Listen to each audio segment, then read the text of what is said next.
सप्ताह भनेको नै पैसा कमाउने खेल मात्रै हो भन्ने कुरा एउटा त्यस्तो नकारात्मक नजिर बसिसकेको छ होइन केही व्यक्तिहरूको कारणले। मैले मेरो अनुभवको आधारमा भन्ने हो, मैले भोगेको आधारमा भन्ने हो। उहाँले के अध्ययन गर्नुभएको छ, के भोग्नु भएको छ त्यो मलाई थाहा छैन। मैले भोगे अनुसारले चाहिँ मैले अब अरूलाई आक्षेप लगाउन मिल्दैन। धर्ममा अलिकति व्यावसायिकरण भएकै हो होइन, र व्यावसायिकरण भएकै हो। जो अलि राम्रो किसिमको व्यक्तित्वहरू हुनुहुन्छ उहाँहरू अलि मौन रहेको पनि मैले पाएको छु। हामी त भर्खरै नयाँ नयाँ लागेको हो, अलिकति विकृति आएको कारणले र धेरैको सुझाव भएको कारणले पनि मैले छोड्ने होइन। अब पैसै कमाउनको लागि धर्म बेच्न पर्छ भन्ने जस्तो एउटा नजिर बस्यो, सबैले पैसाको लागि धर्ममा गएको भन्ने जस्तो एउटा आक्षेप पनि आयो। तर मेरो हिसाबमा चाहिँ मलाई यो धर्म बेचेर पैसा कमाउनु पर्ने छैन। मेरो यसमा साथ कसैलाई पनि छैन र विरोधमा म कसैको पनि छैन, किनभने बोलिएका हरेक कुरा प्रमाणित हुनुपर्छ। त्यसै मान्छेलाई आरोप लगाएर हुँदैन। मान्छेले दशकौँ 20औँ वर्षदेखि बनाएको इमेजलाई क्षणभरको एउटा बोलीले गर्न सक्छ। र विकृति बजारमा निस्किनु अथवा सबैको माझमा पुग्नु भनेको त्यो राम्रो कुरा हो। हालाकि बबिता बानियादेरीले आज केही विशेष खुलासा पनि गर्दै हुनुहुन्छ। दिदी नमस्कार, स्वागत छ सम्पूर्ण मिडियामा। सबैजनालाई राधे राधे, नमस्कार, सुस्वागतम। खास आज तपाईँले केही विशेष कुराहरू खुलासा गर्नका लागि यो पत्रकार सम्मेलन गर्नुभएको छ। विषयवस्तुहरू के हुन् थोरै बताइदिनु न। अब धन्यवाद। सृष्टौ या सर्वरूपा जगद्वन विदौ पालनीया च रौद्री संहारी चापेस्या जगदिदमखिलमखिलनम अपराख्या पश्यन्ति मध्यमाथ तदनु भगवती वैखरी वर्णरूपा शाश्वत वाचम प्रसन्ना विधि हरिगिरिसा राधितालङ्करतु। सर्वप्रथम त सम्पूर्ण मिडियाकर्मी साथीहरूलाई धन्यवाद दिन चाहन्छु आफ्नो व्यस्त समय छुट्याएर आइदिनु भएकोमा। यदि धेरै विशेष कुराहरू केही छैन। आजको पत्रकार सम्मेलन चाहिँ पछिल्लो समय विशेष गरी यो धर्म संस्कृति कला साहित्यको क्षेत्रमा विभिन्न विषयमा भएका टीका टिप्पणीहरू, विकृति विसङ्गतिहरू, कति भ्रम कति सत्यताहरू र दर्शक श्रोताले प्रत्यक्ष अप्रत्यक्ष रूपमा दिनुभएको सल्लाह सुझावले अबको बाटो मोडिने पाइलाहरूको तर्फ बढी केन्द्रित हुनेछ। खास अब तपाईँले धार्मिक क्षेत्रलाई नै छोड्छु भनेर एक प्रकारको स्टाटस पनि लेख्नु भएको थियो। खास के हो, सधैँका लागि छोड्दै हुनुहुन्छ कि के हो खास यो? यसलाई कसरी बुझ्नु पर्यो भने छोड्छु भनेर मैले लेखेको छैन।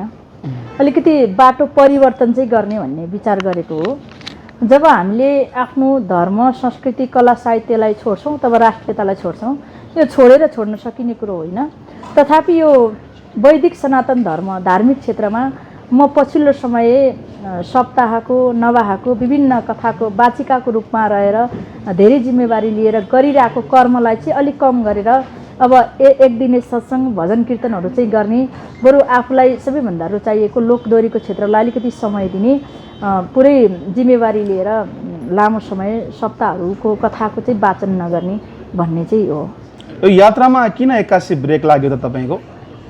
अब अहिले पछिल्लो समय मलाई जेरी बनाउनु भएको, पछिल्लो समय योगमाया सखी बनाउनु भएको सम्पूर्ण दर्शक श्रोताहरू नै हो। मैले कोसिस गरेँ र त्यो कोसिसलाई यहाँहरूले साथ दिनुभयो, आशीर्वाद र शुभेच्छा प्रदान गर्नुभयो। र यो म यात्रामा प्रवेश गर्दै गर्दा मैले सोचेको अथवा हामीले महसुस गरेको भन्दा केही कुराहरू अलिकति भिन्नता पनि पाएँ। र यो बजारमा आएका धेरै कुराकानीहरू विकृति विसङ्गतिहरूमा कतै न आफूले पनि केही त्यस्तो किसिमको कमी कमजोरीहरू हुँदै पनि त्यसलाई नहटाइकन मैले गर्दा पनि केही असर परेको हो कि भन्ने जस्तो महसुस पनि मलाई धेरैजनाको सल्लाह सुझावबाट भयो। र त्यही कारणले वैदिक सनातन धर्मको रक्षाको निमित्त कला संस्कृतिको साहित्यको निमित्त कथा वाचन गरेर नै अगाडि बढ्नुपर्छ भन्ने छैन। फरक तरिकाबाट जोगिएर पनि हाम्रो धर्म संस्कृतिको कला साहित्यको जगेर्ना गर्न सकिन्छ भन्ने हेतुले तत्काललाई कथा वाचनको लामो समयको कथा वाचनको यात्रालाई चाहिँ कम गरेर साङ्गीतिक यात्रालाई चाहिँ बढी समय दिनु। तपाईँलाई हामीले व्यास आसनमा अब देख्न पाउँदैनौँ हो? हुन त अलिकति भ्रम के परिरहेको छ भने अहिलेसम्म पनि म व्यासमा बसेको छैन, किनभने व्यासमा बस्नको लागि अधिकार प्राप्त हुनुपर्छ।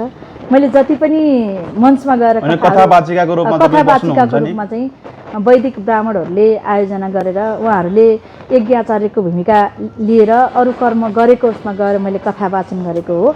अब 7 दिन त देख्न नपाइएला, तर धेरथोर मेरो खास घोषणा चाहिँ के हो भने पछिल्लो समय अलिकति यो यज्ञहरू पैसामुखी द्रव्यमुखी बनेको, पैसा उठाउने माध्यम बनेको र यो जनमानसले जुन अपेक्षा राखेर दानको कर्महरू गर्नुभएको छ, जोडिनु भएको छ, त्यो सही सदुपयोग नभएको भन्ने कुरा कता कता मैले पनि महसुस गर्दा यथार्थ लाग्यो। र यो पैसा सङ्कलन गर्ने, फन्ड सङ्कलन गर्ने कार्यक्रम चाहिँ मैले नगर्ने। तर अब यदि कसैले घरमा अथवा आफ्नो भाइ खलकहरूमा त्यस्तो किसिमको आएर कथा भनिदिनु पर्यो, हामीलाई हजुरले भनेको कथा मनपर्छ, अरू गुरुहरू पनि हुनुहुन्छ, आउनुहोस् भन्नुहुन्छ भने सदा म तयार नै छु। तर जुन यो पैसा सङ्कलन गर्ने यज्ञहरूमा चाहिँ कथा नभन्ने, विराम लाउने मेरो घोषणा हो। अब मोटिभेटिभ स्पिकरको रूपमा पनि अगाडि बढ्छु भन्नुभएको छ तपाईँले। खास अब कथाको यात्रालाई अलिकति विश्राम गरेर अब सामाजिक मनोपरामर्शकर्ताको रूपमा देखिँदै हुनुहुन्छ कि के हो खास? अब यस्तो हो, हुन त यो कला सङ्गीत क्षेत्र पनि एज अ मोटिभेसन स्पिकरकै रूपमा जस्तो छ। हामीले त्यसलाई कसरी ग्रहण गर्ने भन्ने कुरा छ।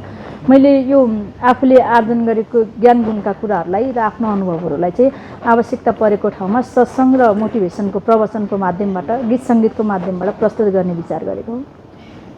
तपाईँ अब कहिले गायिका होइन, अब कहिले भागवत वाचिका भन्दै गर्दा चाहिँ अब जनताहरूप्रति चाहिँ त्यो विश्वास गुम्ने हो कि भन्ने त्यो जुन कुराहरू छन् कि प्रश्न पारिदिनु पर्यो। जस्तो कि अब तपाईँले जुन कुनै समय तपाईँ गायिका हुनुहुन्थ्यो, त्यसपछि अहिले भागवत वाचिकाको रूपमा तपाईँलाई चिनिँदै आएको छ, फेरि अहिले म गीत सङ्गीतमै फर्किन्छु भन्दाखेरि चाहिँ तपाईँमाथि विश्वास गुम्ने हो कि भन्ने जुन कुराहरू? यो फर्किने भन्नलाई त मैले मेरो गीत सङ्गीतलाई, मेरो धरातललाई छोडेको छैन, कमी गरेको मात्रै हो। बिचमा पनि मेरो केही विशेष लाइब्रेरीहरू आइरहेका छन्, एल्बमको कामहरू भइरहेका छन्, पहिलाको तुलनामा कम चाहिँ भएको हो। र मेन मेरो जग र धरातल र दर्शक श्रोताले बढी मन पराउनु भएको कारणले पनि धेरै जस्तो समय चाहिँ गीत सङ्गीतलाई दिने भन्ने हो। कथा वाचिका चाहिँ हुन नसकेर फेरि गीत साङ्गीतिक क्षेत्रमै फर्कियो भन्ने जुन त्यो तपाईँलाई आरोप लाग्न सक्छ नि, त्यो अब कसले कसरी प्रस्तुत गर्छ भन्ने कुरा हो। मेरो हिसाबबाट हेर्ने हो भने अहिलेसम्म मैले घरको सहित 14वटा कथा यो बिचमा 1.5 वर्षको बिचमा गरेँ र जतिले पनि प्रत्यक्ष बसेर सुन्नु भएको छ उहाँहरूको सकारात्मक सद्भाव र सुझाव रहेको छ। अब अरूले के भन्छन् भन्ने कुरा भन्दा पनि आफूले के गर्दा राम्रो हुन्छ, आफूलाई केमा आत्मसन्तुष्टि मिल्छ त्यतातिर ध्यान दिने हो। अब अलिकति केटकेटीपन देखियो कि भन्लान् फेरि यो अन्तर्वार्ता आइसकेपछि? कहिले गीत सङ्गीत क्षेत्रलाई अलिकति विश्राम गर्छु, सामाजिक विषयवस्तुका गीतहरू मात्रै गाउँछु भन्नुभयो तपाईँले, कहिले कथा वाचिकाको रूपमा प्रस्तुत हुनुभयो, अब फेरि म कथा वाचनको क्षेत्रलाई अलिकति कम गरेर यता आउँछु भनिरहनु भएको छ। अलिकति केटकेटीपन देखियो कि भन्ला नि दर्शकहरूले? अब यो दुईटै क्षेत्र, गीत सङ्गीत भने पनि अथवा यो कथा वाचनको क्षेत्र भने पनि यो दुवै लोक जनमानससँग जोडिएको क्षेत्र हो। र यो दुवै किसिमबाट हाम्रो उद्देश्य भनेको समाजलाई सकारात्मक सन्देश दिने र सुधार्नेतर्फ हो। र पहिला केही समय मैले कथा वाचनको यात्रा गरेकै हो, तथापि मेरै शुभचिन्तकहरू, भक्तजनहरू जसले मलाई नजिकबाट चिन्नु भएको छ, निहाल्नु भएको छ, उहाँहरूले निरन्तरता दुवै क्षेत्रलाई दिए पनि गीत सङ्गीतलाई अलि बढी समय दिनुहोस् भन्ने उहाँहरूकै सुझाव हो। र सकारात्मक नकारात्मक जस्तो किसिमबाट टिका टिप्पणी गर्न म तयार छु। तपाईँको जीवनको त्यो कालो दिन घटे पश्चात तपाईँले आफूलाई सम्हालिनका लागि कथा वाचनमा प्रवेश गर्नुभयो, कथाहरू पढ्नुभयो, मन सम्हाल्नुभयो, धर्मबाट नै शान्ति मिल्छ भन्ने आवाजले गर्दाखेरि तपाईँले भित्रभित्रै अध्ययन गर्नुभयो र फलस्वरूप वाचिकाको रूपमा चिनिनुभयो। अब यो तपाईँको जीवनसँग पनि पर्यायवाची जस्तै देखिन्छ यो कथा वाचिका बनिरहँदाखेरि, यसमा अलिकति प्रभाव पर्छ कि भन्ने धेरैको प्रश्न छ क्या? अब मैले सुरुमै प्रश्न के पारिसकेको छु भने जुन सोच राखेर मैले यो क्षेत्रमा प्रवेश गरेका थिएँ, बढी समय दिएको थिएँ, त्यो माहौल अहिलेको माहौलमा छैन। र म चाहिँ सेवा र सन्देशको भाव लिएर गएको थिएँ। पछिल्लो समय केही निश्चित व्यक्तिहरूको कारणबाट यो सम्पूर्ण क्षेत्रमा वितृष्णा पनि आइरहेको छ। हामी त भर्खरै नयाँ नयाँ लागेको हो, अलिकति विकृति आएको कारणले र धेरैको सुझाव भएको कारणले पनि मैले छोड्ने होइन, किनभने मेरो अध्ययन त अब निरन्तर रहन्छ। मैले कथा सुरुवात गरेर पनि पढिरहेको छु, फेरि पनि मेरो स्व अध्ययन निरन्तर रहन्छ। केही सत्सङ्गहरूको कार्यक्रमहरू हुन्छ। अब गीत सङ्गीतमा भएको कम भएको समयलाई चाहिँ थप गर्ने हो। अब एक वाक्यमा यसरी भनौँ, तपाईँले कथा वाचनको कार्यक्रम कम गर्नु भनेको धर्म पैसा कमाउने नाममा बदलियो भन्ने हो? धेरै जस्तो मैले देखेको त्यस्तै भयो। मैले भोगेँ पनि, पछिल्लो समय त्यस्तै हुँदै पनि आयो। जे सोचेर मैले चाहिँ अब हामीले पुरानो तरिकाबाट सोचेर आएको थियौँ, यहाँ चाहिँ अलिकति फरक किसिमको पाएको भएर नै अब पैसै कमाउनको लागि धर्म बेच्नुपर्छ भन्ने जस्तो एउटा नजिर बस्यो, सबैले पैसाको लागि धर्ममा गएको भन्ने जस्तो एउटा आक्षेप पनि आयो। तर मेरो हिसाबमा चाहिँ मलाई यो धर्म बेचेर पैसा कमाउनु पर्ने छैन, म सेवाभावले नै गएको थिएँ। तर धेरै जस्तो त्यस्तै अलिकति विकृति आएको भएर सबैले त्यही नजरले पनि हेर्नुभयो। र विकृतिलाई सफा गर्ने हो, चिरफार गर्ने हो, तर चटक्कै छोडेर निस्किनु त अलिकति तपाईँको नि कमजोरी देखिन्छ नि। यस्तो छ, अब हामीले कोसिस गर्ने हो धर्मलाई जगेर नगर्न, जहाँबाट जसरी सकिन्छ त्यसरी कोसिस गर्ने हो। र यो विकृति एकजनाले सफा गरेर एकजनाले चाहेर साध्य छैन। यसलाई पछि पनि आफ्नो ठाउँबाट गर्न सक्ने क्रम त रहन्छ। यो विकृति रोक्ने, विकृतिको विरुद्धमा बोल्नु भनेको पनि विकृति रोक्ने अभियान नै हो, यसलाई यसरी बुझ्नु पर्यो। जस्तो अहिले अब यो भनिरहँदा यो क्षेत्रमा यस्तो विकृति भइरह्यो, पैसाको लागि धर्ममा धेरै भयो भन्ने गर्दाखेरि भर्खरै मात्र अभियन्ता वेदिका केसीले यो आवाज उठाइरहनु भएको थियो होइन, विभिन्न कार्यक्रममा गएर सोसियल मिडिया मार्फत यही कुरा उठाइरहनु भएको छ, धर्मका नाममा व्यापार भयो भन्ने। तपाईँको साथ चाहिँ वेदिका केसीलाई दिन खोज्नु भएको हो अथवा उहाँले चाहिँ अब यस्तो भन्नुभयो यो कुरा निक्लिन थाल्यो, अब म चाहिँ साइड लाग्नुपर्छ भनेर लाग्नु भएको? मेरो यसमा साथ कसैलाई पनि छैन र विरोधमा म कसैको पनि छैन, किनभने बोलिएका हरेक कुरा प्रमाणित हुनुपर्छ। त्यसै मान्छेलाई आरोप लगाएर हुँदैन। मान्छेले दशकौँ 20औँ वर्षदेखि बनाएको इमेजलाई क्षणभरको एउटा बोलीले गर्न सक्छ। र विकृति बजारमा निस्किनु अथवा सबैको माझमा पुग्नु भनेको त्यो राम्रो कुरा हो। तर उहाँहरूमध्ये को सही हुनुहुन्छ को गलत हुनुहुन्छ भन्ने कुरा हामीले अहिलेसम्म हामीलाई थाहा छैन, किनभने यो कुरा विचाराधीनमै छ। तपाईँले 1.5 वर्ष यो क्षेत्रमा बिताउनु भयो, 14वटा त भागवत वाचनै गरिसक्नु भयो भन्नुभएको छ होइन। त्यो हुँदै गर्दाखेरि तपाईँले नि त त्यहाँभित्र के हुन्छ भन्ने कुरा त अलिअलि जानकारी पाउनु भयो होला नि। अब मैले भोगेको चाहिँ म एउटा सम्मानित पेसाको रूपमा, मर्यादित पेसाको रूपमा गएको थिएँ। यो धर्ममा अलिकति व्यावसायिकरण भएकै हो होइन, र व्यावसायिकरण भएकै हो। जो अलि राम्रो किसिमको व्यक्तित्वहरू हुनुहुन्छ उहाँहरू अलि मौन रहेको पनि मैले पाएको छु, र जसले अरूलाई औँला उठाइरहेको छ उहाँहरूमा पनि गल्ती कमजोरी भएको पनि पाएको छु। सुरुवातमा कस्तो भयो भने मैले गुरुलाई एक आवृत्ति भागवत नेपालमा बसेर मैले वरदान थपलिया गुरुसँग 1.5 वर्ष पढेँ।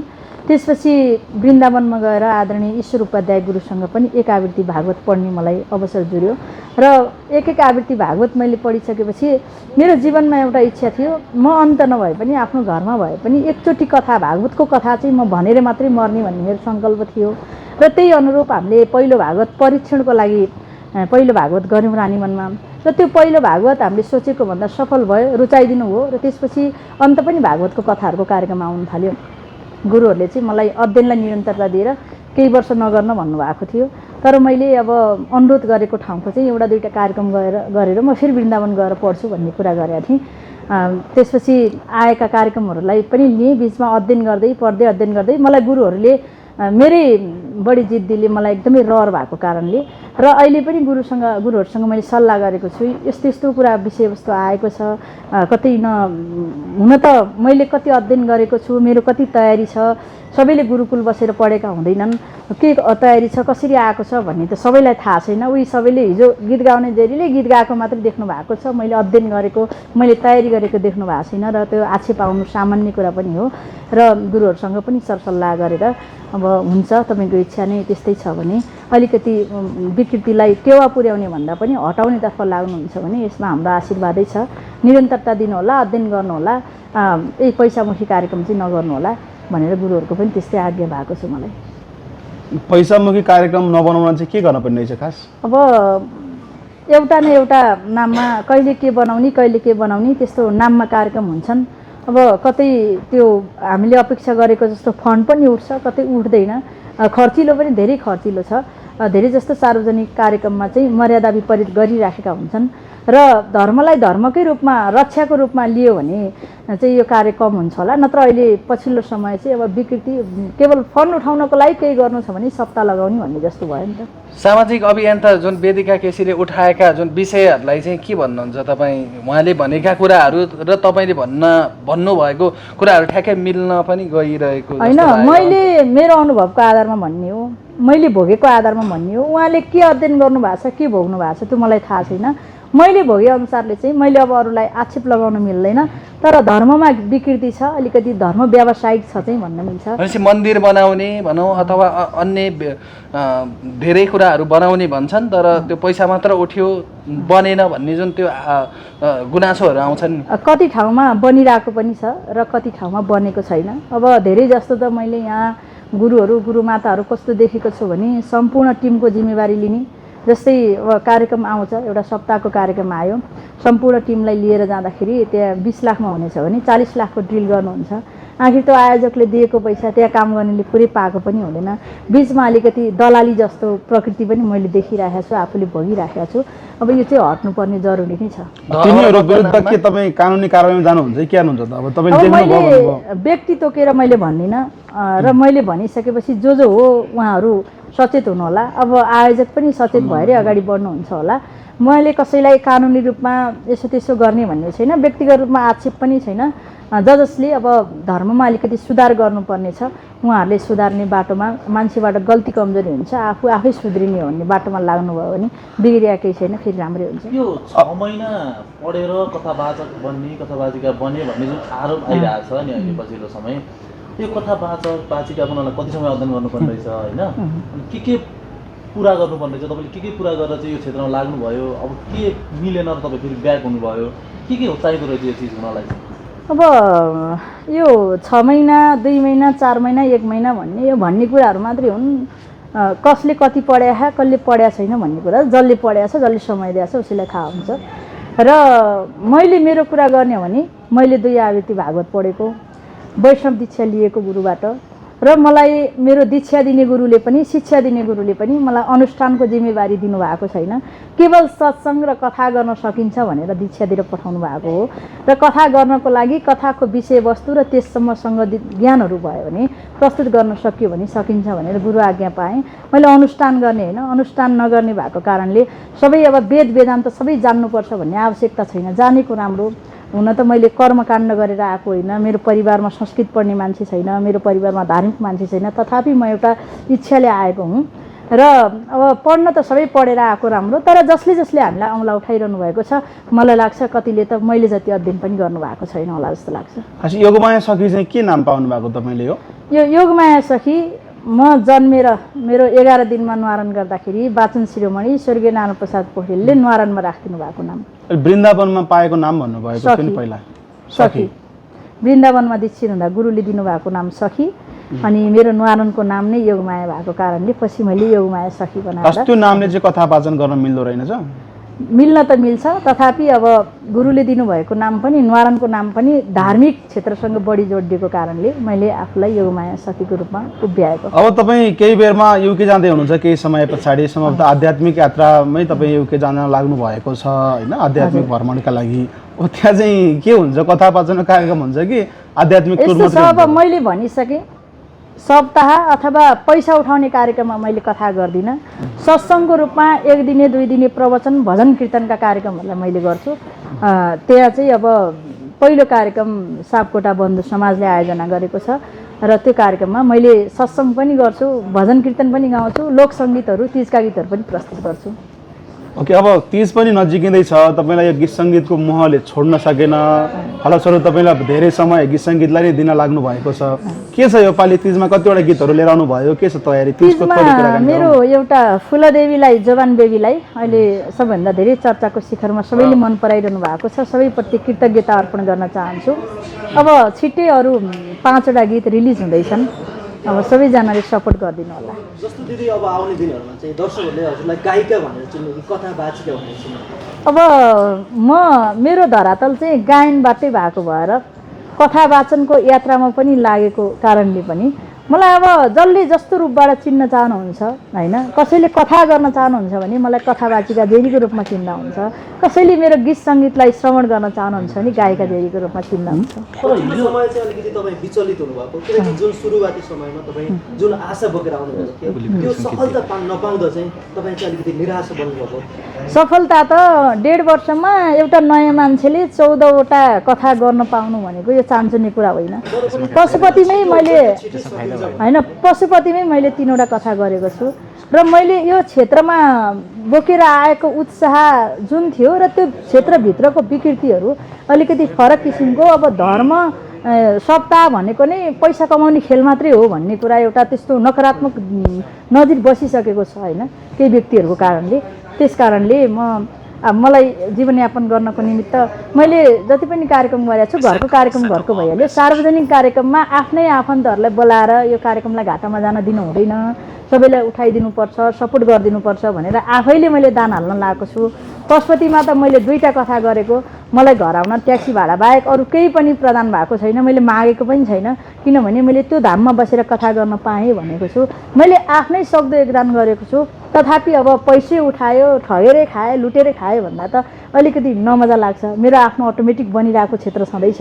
अब मैले राम्रो गर्न खोज्दै पनि यो समाजलाई राम्रो लाग्दैन, केही व्यक्तिहरूको कारणले समाज भानिन्छ भने मेरो कारणले पनि यो वैदिक सनातन धर्ममा अलिकति विचलन हुन्छ भने ठिक छ, म वैदिक सनातन धर्मलाई कथा वाचन नगरेर फरक तरिकाबाट रक्षा गर्न सम्वर्धन गर्नको लागि लाग्छु भनेर अलिकति मोडिएको हो। जस्तो तपाईँ आफ्नो कथा वाचनप्रति सन्तुष्टि हुनुहुन्छ? म त एकदम मेरो जीवनमा सौभाग्य भनेको मैले भागवत अध्ययन गर्न पाएँ र त्यो आफूले ग्रहण गरेको जति पनि धेरै थोरै जति ज्ञान मैले ग्रहण गरेको छु त्यो मेरो कथाको माध्यमबाट जति पनि मलाई चिन्ने, मलाई मान्ने, मलाई बुझ्ने हुनुहुन्छ उहाँहरूलाई प्रदान गर्न पाएँ। म सबैभन्दा सन्तुष्ट भएको नै भागवतको कथा श्रवण गराएर हो।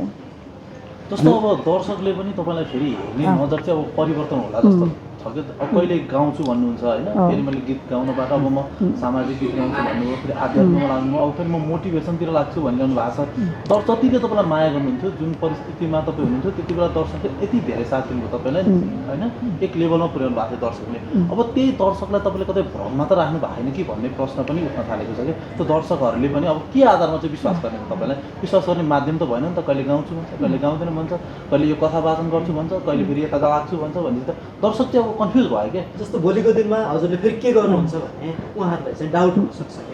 अब मैले अहिले जुन यो अलिकति बाटोलाई परिवर्तन गर्दैछु त्यसमा मैले सम्पूर्ण सामाजिक सञ्जालबाट मेरो आफन्त शुभचिन्तकहरू मैले जसलाई मान्ने गरेको छु उहाँहरूसँग सरसल्लाह र परामर्श गरेर हो। र मोटिभेसनको कुरा आयो, मोटिभेसन कतै गएर कुनै पनि ठाउँमा प्रवचन गर्दा मोटिभेटेड किसिमबाट कुरा गर्नेले गीतै गाउनु हुन्न भनेर लेखेको छैन। गीत सङ्गीतको माध्यमबाट पनि हामीले समाजलाई मोटिभेट गर्न सकिन्छ। यो एक अर्कामा अन्तर रिलेटेड भएको कारणले भ्रममा पर्नु पर्दैन भनेर यो भ्रमलाई म चिर्न चाहन्छु। दर्शकलाई चाहिँ के भन्नुहुन्छ? अब दर्शकहरूलाई चाहिँ मैले चाहिँ यो गर्छु, अब चाहिँ म गर्ने गीत सङ्गीत मात्रै हो अथवा आध्यात्म मात्रै हो अथवा कथा वाचन मात्रै हो कि एउटा ठ्याक्कै दर्शक एउटा यही मात्रै गर्छु।